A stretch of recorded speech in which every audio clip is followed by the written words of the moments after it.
Hola a todos. Hoy te traigo los animales más sorprendentes del planeta. Estos seres parecen salidos de otro mundo. En el número 5, el pulpo. Este genio marino puede cambiar de color y textura en segundos para esconderse de los depredadores. Es el maestro del camuflaje. Número 4, el camaleón.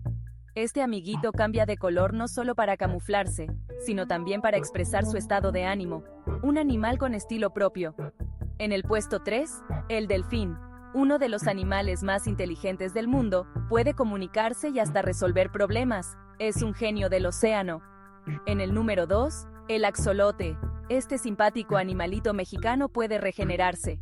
Y el número 1, el narval. Este unicornio del mar tiene un colmillo largo que usa para explorar el hielo. Increíble, ¿verdad? ¿Cuál te pareció el más increíble? Dale like y dinos cuál fue tu favorito en los comentarios.